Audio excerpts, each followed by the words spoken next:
이런 이야기가 있습니다. 사회적으로 굉장히 인정받는 어떤 한 분이 있었는데 그 집에는 청소와 요리를 감당해주는 가정부가 있었답니다.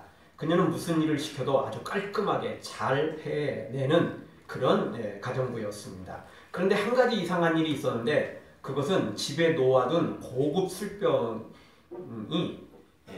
그 양이 조금씩 줄어드는 것이었습니다. 그래서 이분은 가정부가 혹시 몰래 마시는 거 아닌가 하고 의심을 하기 시작했고, 그래서 하루는 그 진실을 알기 위해서 자기가 먹은 양의 그 표시에다, 거기에다가 표시를 하기 시작했답니다. 알게 모르게 살짝 표시를 해. 근데 그 다음날 보고 또 그 다음날 보면 분명히 조금씩 줄어들고 있는 거예요. 그래서 이분이 내가 이 기어코 잡아내리라.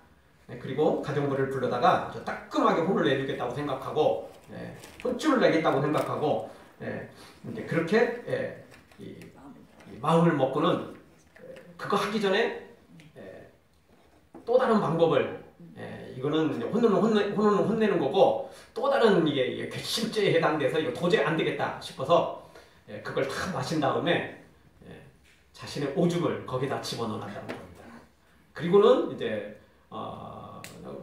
똑같이 거기다 넣어놨어요. 근데 어김없이 그 다음 날도 조금 줄어들어 있던 거죠. 가정부를 불러다가 이제 뭐 복수도 했으니까 또 혼을 좀 내야 되지 않겠습니까? 그래서 혼을 내는데 이 가정부가 뭐 잡아떼는 거예요. 난 절대 술을 마신 적이 없다. 무슨 이야기냐? 내가 표시 다 했다. 여기 봐라. 내가 이렇게 다 표시까지 해놨잖냐. 줄어드는 거 내가 분명히 다 확인했다. 그랬더니 가정부가 그때사 이야기를 꺼내는데, 그것은 실은 제가 요리할 때 맛을 내기 위해서 그것을 조금씩 넣습니다. 이렇게 이야기를 하는 것이었습니다. 복수가 아니었던 거죠. 복수, 자기 스스로 함정에 빠졌던 겁니다. 이런 일화도 있습니다. 이 필라델비아 오케스트라를 지휘하던 스토카우스키라는 지휘자가 베토벤의 서곡을 연주하면서 나름 기발한 생각을 하나 해냈습니다. 이 베토벤의 서곡을 연주할 때 중간에 끝부분, 클라이막스 부분에서 트럼펫이 나오는데, 보통 이 트럼펫 연주자는 이 연주자들의 뒤쪽에 있다가 이 부분에서 아주 멋있게 웅장하게 그렇게 트럼펫을 이렇게 불면서 이 클라이막스를 이제 향해서 달려가도록 만드는 거거든요. 근데 이 지휘자는 이제 좀 조금 기발한 생각으로 청중들을 좀 이렇게 좀 기쁘게 해주겠다, 충격을 좀 주겠다, 이런 마음을 가지고 그 트럼펫 연주자를 옮겨가지고 저 관중석 맨 뒤쪽에 그게 옮겨놨던 겁니다. 그래서 이제 이 지휘자는 지휘를 하다가 이 부분에 이르렀을 때는 뒤돌아서서, 왜냐면 그 트럼펫 연주자는 저 관중석 맨 뒤에 있으니까 뒤돌아서서 표시를 딱 했어요. 너 들어올 채다. 들어오라고 했는데 이거 안 들어오는 거야. 그러니까 모든 청중들은 다 또 이게 지휘자가 또 뭐 하는 거냐, 이거 뭐야 이러면서 웅성거리기 시작하고, 지휘자는 막 땀이 나고 막 얼굴이 울그락불그락 이게 막 너무나 큰 당황을 했더라는 겁니다. 겨우 어떻게 해결을 했는데 결국 이 연주는 이 지휘자 생각만큼 되지를 못했던 거죠. 아니, 망친 거예요.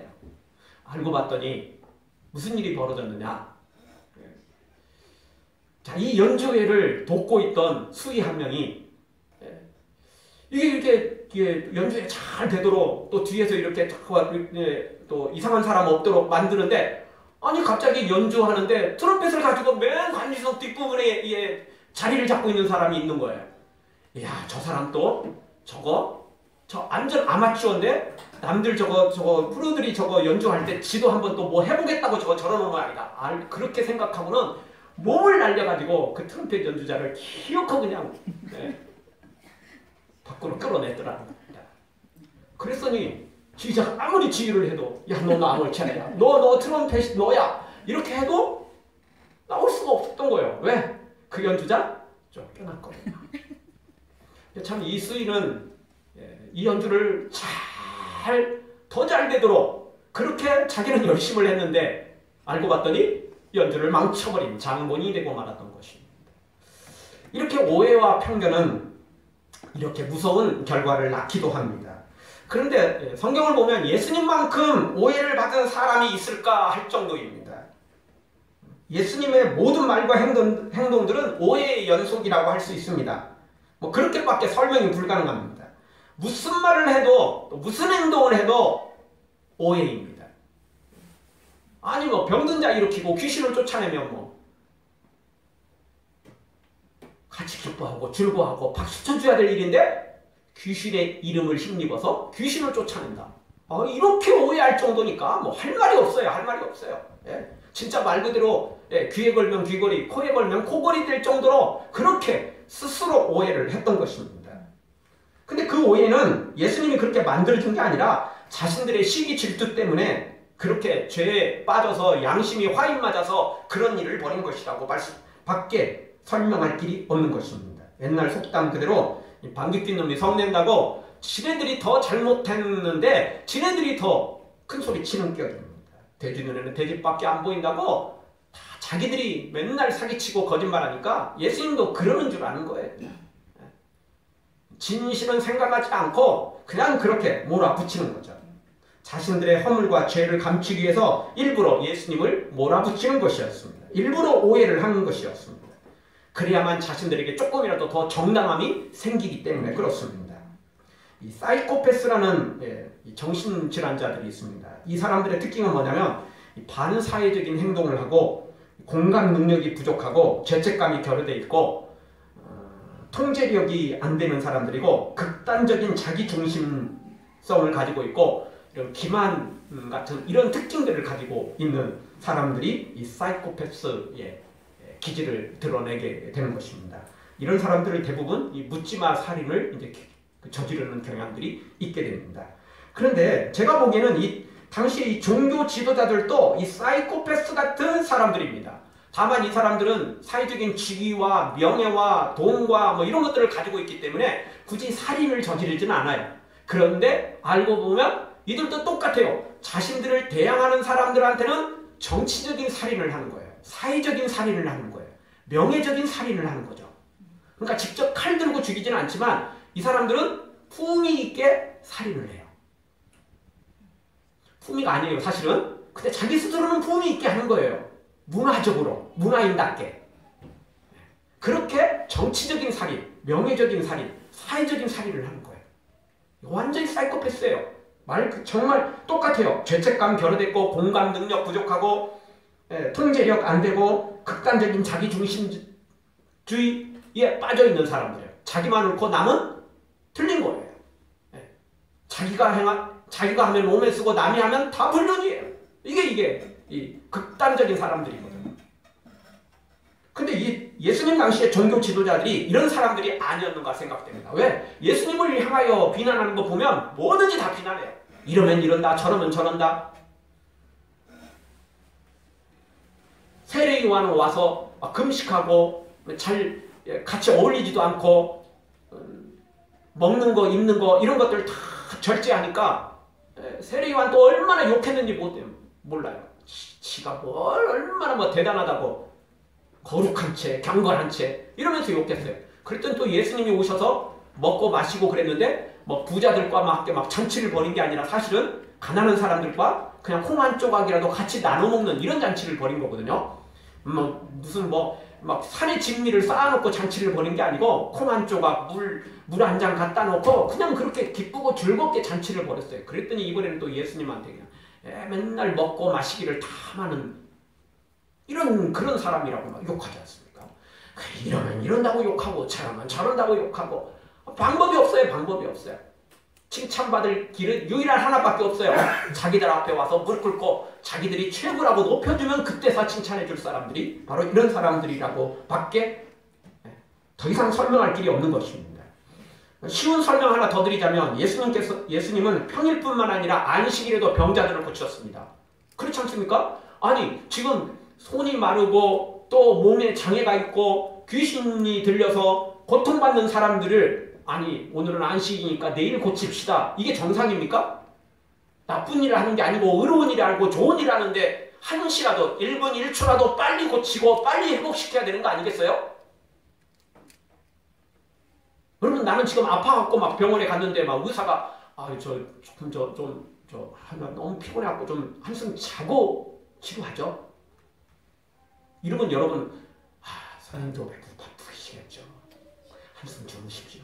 저는 손은 아프지만 손 꽉 쥐고 제가 기다리고 있겠습니다. 이럴 사람 있어요? 정상적이 아닌 것입니다. 정상적인 게 아닌 거예요. 당연히 예수님이야 평일이든 안식이든 상관없이 죽은 자를 살리고 병든 자를 일으키고 귀신을 쫓아내는 건 너무 당연한 일 아니겠어요? 당연히 행하셨어요. 그랬더니 안식일에 그 일을 행한다고 안식일을 어겼다고 율법을 어겼다고 비난하고 그렇게 딴지를 거는 걸 보게 됩니다. 그러나 예수님 절대 율법을 어긴 게 아닙니다. 종교 지도자들도 그걸 다 알고 있었습니다. 왜냐하면 예수님 분명히 말씀하셨거든요. 너희들도 안식일이지만 양을 치진 않지만 양이 만약 구덩이에 빠져 있다면 안식일을 할지라도 그 양을 건져내지 않느냐. 그리고 성경에도 기록되어 있지 않느냐. 제사장들은 성전에서 안식일을 어겨도 그건 죄가 아니다. 그러니까 거룩한 일에는 수고할 수 있다는 거예요. 땀 흘릴 수 있다는 거예요. 의로운 일에는 일할 수 있다는 거예요. 그러니까 육적인 일은 안 되지만 영적인 일은 할 수 있다는 거예요. 그게 율법이에요. 율법에 그렇게 기록되어 있다고요. 그런데 얘들은 그냥 자기 편한 대로 하는 거죠. 그래서 예수님을 이렇게 비난하고 이렇게 욕했던 겁니다. 처음부터 오해예요. 아니 스스로 오해를 하는 거예요. 그냥 어쩔 수 없이 오해한 게 아니고 스스로 그냥 그렇게 오해를 한 겁니다. 그래야만 자신들에게 정당함이 주어지기 때문에 그렇습니다. 사랑하는 성도 여러분, 예수님에 대해서 오해하지 말고 예수님을 바로 보고 바로 알고 바로 믿어서 생명의 길, 진리의 길 걷기를 주의 이름으로 축원합니다. 자, 오늘 말씀 통해서 첫 번째 주시는 말씀은 예수님은 율법을 완전케 완성하러 오신 분이라는 것입니다. 17절에 완전케 하다라는 이 헬라어 원문은 플레로우라는 단어인데 그 말은 무슨 말이냐면 채우다, 충만하다 그런 뜻입니다. 여러분 우리가 막 급하면 어떤 일을 우리가 끝낼 때 있잖아요. 근데 끝나면 그 급할 때 끝낼 때는 어떻게 끝내죠? 대충 끝내요. 시간이 넉넉하면 완벽하게 끝나는데 야 시간 없다 이러면 야 대충 해 대충 끝내라고 뭐 이렇게 하지 않습니까? 우리도 그렇게 하죠. 자 지금 예수님께서 이 율법을 완전케 완성하는 거예요. 즉 끝냈다는 거예요. 그런데 대충 끝난 게 아니에요. 시간 없어서 능력이 없어서 대충 끝낸 게 아니에요. 대충 완성한 게 아니에요. 마무리 지은 게 아니에요. 예수님은 그걸 완전하게 끝을 맺었다. 그런 의미입니다. 이게 채우다, 충만하다 그런 의미입니다. 99.9점도 아니고 100점짜리 딱 채워가지고 완벽하게 흠이 없이 불완전하지 않게 이렇게 율법을 완성하셨다. 그런 의미를 이 17절에 있는 단어가 주고 있는 것입니다. 아멘. 그러니까 이 말씀은 이 두 가지 의미를 가지고 있는데 첫 번째 의미는 예수님께서 구약의 율법의 예언들, 선지자들이 예언하는 것들을 완성하신다. 그런 의미가 있습니다. 그럼 메시아에 대한 예언이 직접적으로 간접적으로 1000개가 넘어가요. 구약 성경에 나오는 메시아에 대한 예언이 직간접적으로 1000개가 넘어가요. 이 모든 것이 예수님이 오심으로 메시아신 예수님이 오심으로 완성될 거예요. 아멘. 예수님이 안 오셨으면 구약의 예언들이 선지자들의 예언들이 어떻게 되죠? 거짓말이잖아요. 그러니까 예수님이 딱 오심으로 이게 완성이 된 거예요. 아멘. 거짓말이 아니고 진짜였구나. 그 완성된 거 증명이 된 거예요. 그런 의미가 여기 첫 번째 의미로 담겨 있어요. 그리고 두 번째 의미로는 율법을 진짜 종결했다는 겁니다. 마침표를 찍었다는 거예요, 이제. 아멘. 그동안은 아무도 율법을 완전히 지킨 사람이 없어요. 어느 누구도 지키지를 못했거든요. 근데 예수님이 이것을 완전히 지켜버렸어요. 그래서 완성을 딱 찍었어요. 마침표 끝! 하고 예수님이 이 율법을 끝냈다라고 선언을 하신 겁니다. 예수님의 그 거룩한 행동으로 이것을 완전하게 하신 것입니다. 불완전한 사람은 완전하게 이걸 할 수 없었는데 예수님만 이걸 완전하게 하셨다라는 것입니다. 아멘. 그런 의미에서 예수님이 율법을 폐하러 오신 분이 아니라 완전하게 오셨다. 충만하게 하러 오셨다. 완성하러 오셨다. 오늘 성경이 이렇게 말씀하십니다. 성경학자들은 율법을 가리켜서 세 가지 법으로 나눕니다. 율법은 그냥 뭐 율법 구약성경 다 이렇게 말하면 너무 어렵잖아요. 그래서 율법 안에서도 세 가지 종류의 법이 있어요. 첫 번째로는 의식법, 두 번째로는 시민법, 세 번째로는 도덕법입니다. 의식법은 뭐냐면 제사와 관련된 거, 절기와 관련된 거, 이게 다 의식법입니다. 제사장이 하는, 레위인들이 성전에서 하는 제사, 절기 뭐 이런 거에 관계된 걸 의식법이라고 말합니다. 근데 쉽게 말하면 구약에는 하나님을 만나려면, 죄를 용서받으려면 어떻게 했어야 돼요? 동물을 잡아서 제사를 해야만 됐잖아요. 근데 지금 신약은 어떻게 하죠? 제사 안 하잖아요. 어떻게 하죠? 우리는 십자가 앞에 나가서 예배하는 거예요. 예수님의 이름으로 하나님 앞에 예배하는 거죠. 그러니까 이게 완성이 됐기 때문에, 업그레이드 됐기 때문에 이게 제사가 예배로 바뀌었어요. 네. 제사를 완전히 없애버리고 이거는 뭐 그냥 틀린 거다 이렇게 말하는 게 아니고 업그레이드 시켰어요. 네. 완성시켰어요. 완성. 그래서 이 의식법, 이걸 예수님이 진짜 완전케 십자가를 통해서 완전히 완성케 하셔서 더 이상 제사가 필요 없어요. 더 이상 필요 없어요. 예수님이 이걸 완성시켰거든요. 두 번째 시민법은 뭐냐면 하나님의 백성으로 살아가야 될 법들이에요. 쉽게 설명하자면 구약성경에 보면 먹을 음식과 먹지 못할 음식이 있죠. 되새김질을 하고 발이 갈라진, 소는 먹을 수 있지만 되새김질을 못하는 돼지는 먹지 못하게 돼 있어요. 그게 시민법이에요. 그런 시민법. 소송에 관한 것들, 보상에 관한 것들, 뭐 이런 것들이 다 이 시민법에 들어있어요. 사회법이라고 할 수 있겠죠. 이런 것들이 또 율법 안에 들어있어요. 이것도 바뀌었어요.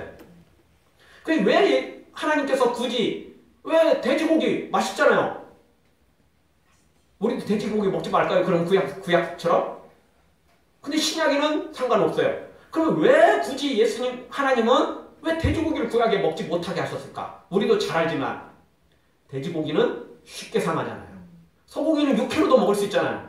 근데 돼지고기는 그렇게 못 먹잖아요. 이유가 뭐죠? 쉽게 상하거든요. 그러니까 지금은 냉장고가 있고 냉장 보관이 가능하니까 문제될 게 없어요. 그러나 구약시대는 그런 게 없기 때문에 조금만 관리 잘못하면 어떻게 되죠? 식중독.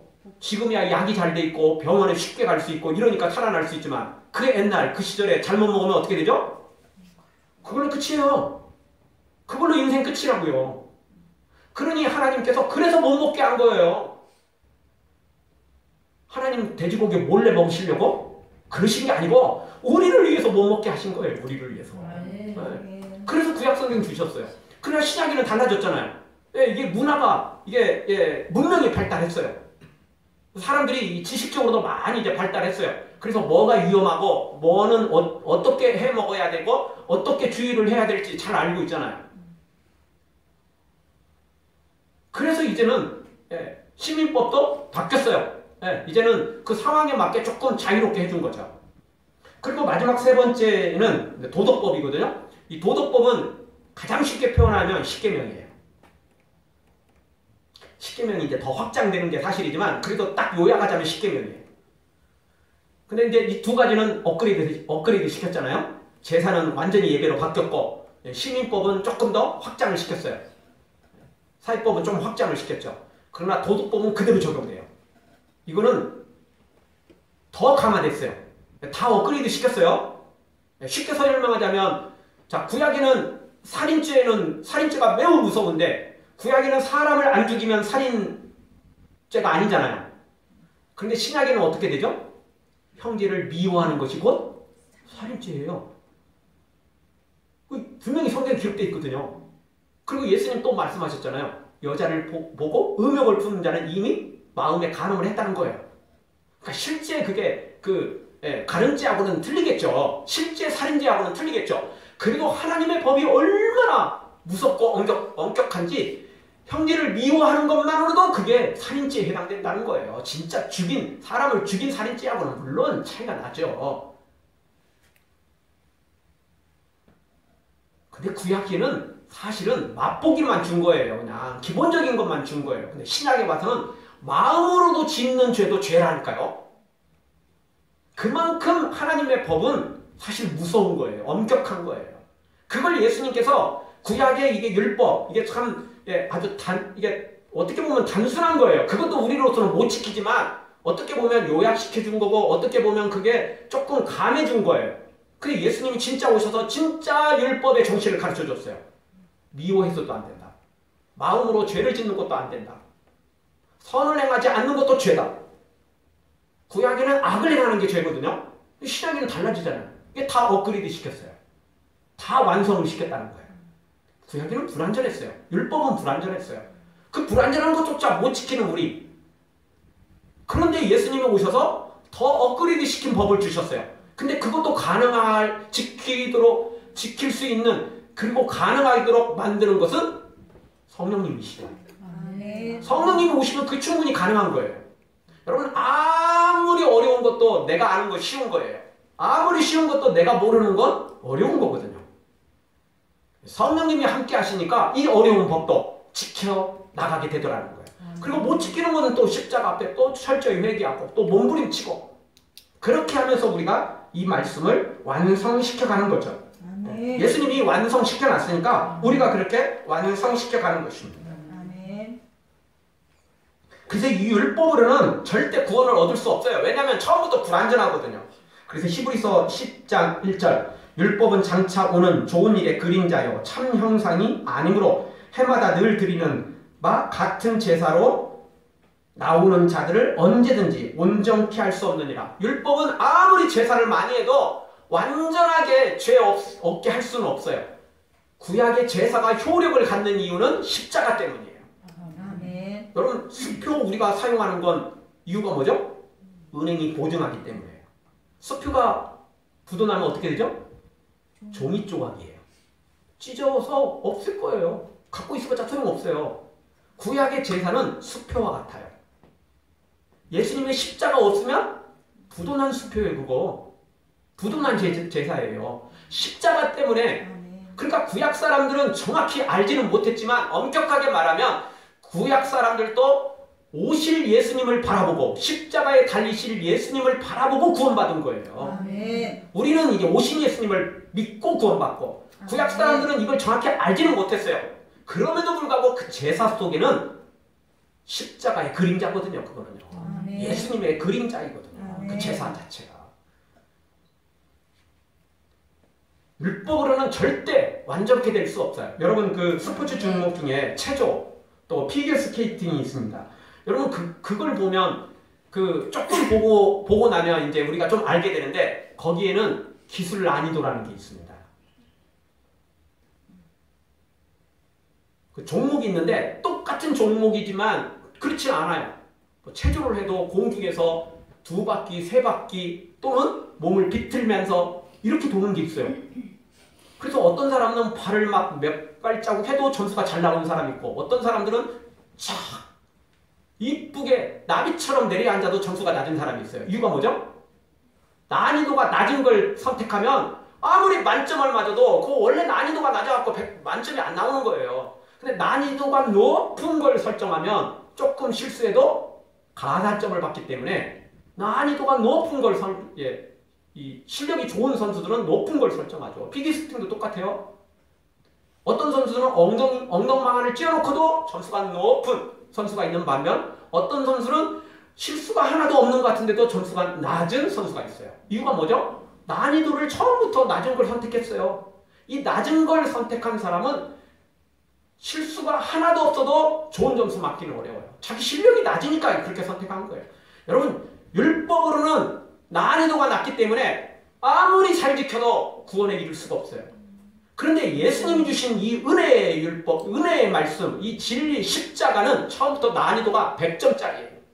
그거는 100점만 지키면 만점이 되는 거예요. 그게 완전한 거예요. 그래서 예수님이 완전케 하시러 오셨다는 거예요.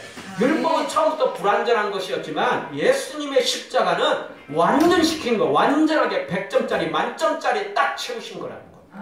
그런 의미에서 오늘 성경이 예수님이 율법을 완성하러 오셨다. 라는 그런 말씀이 되는 것이죠. 아멘. 진짜 예수님 완성을 시켰어요. 그래서 누구든지 이 예수님을 따라가기만 하면 우리도 동일하게 만점을 받게 되는 거죠. 아멘. 왜냐하면 예수님께서 이 모든 것들을 다 이루셨기 때문에. 그래서 이제는 율법의 시대는 끝나고 무슨 시대가 왔어요? 은혜의 시대가 왔어요. 아멘. 은혜의 시대는 뭐죠?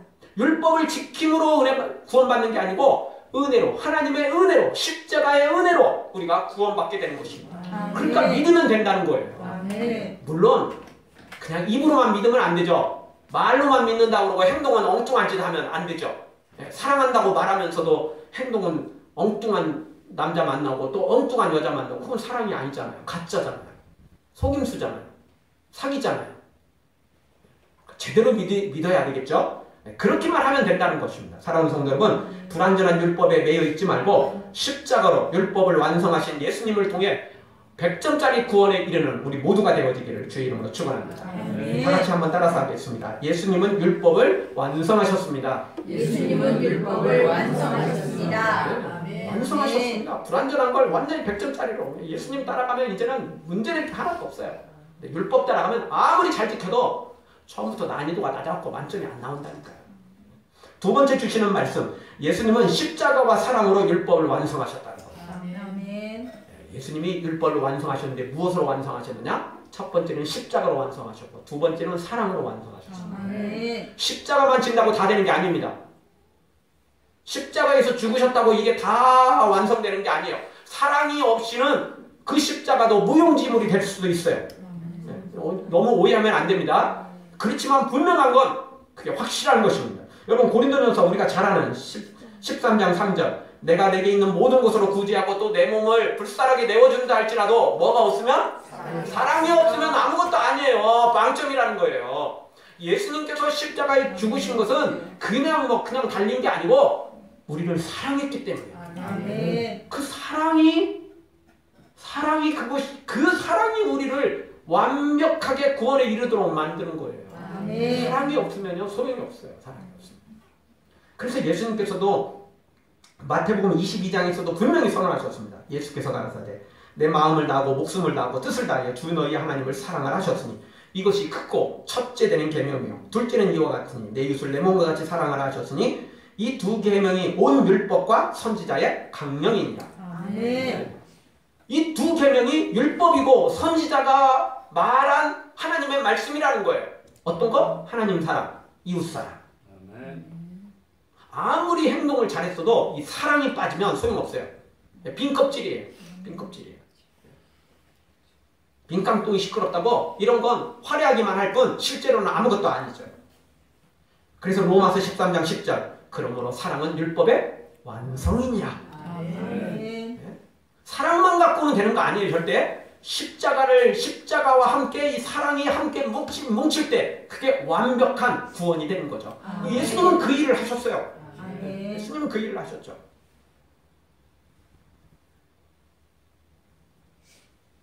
그래서 우리가 예수님을 믿으면 율법에서 벗어나 완전한 참 자유인이 되는 것입니다. 아멘. 완벽한 구원에 이르게 되는 것입니다.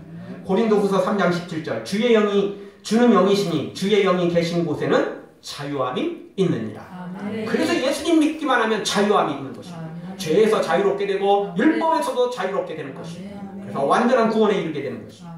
우리가 너무나 잘 아는 말씀 요한복음 8장 32절 진리를 알지니 진리가 너희를 자유케 하리라. 이 진리, 예수님의 십자가, 예수님의 그 사랑 이것이 우리를 자유케 하는 것입니다. 죄에서, 지옥에서, 저주에서 그리고 율법에서조차도 우리를 자유롭게 하는 것입니다. 율법을 우리가 완벽하게 못 지키지만 예수님 때문에 우리가 그 율법을 대신 지키는 것과 다름없습니다.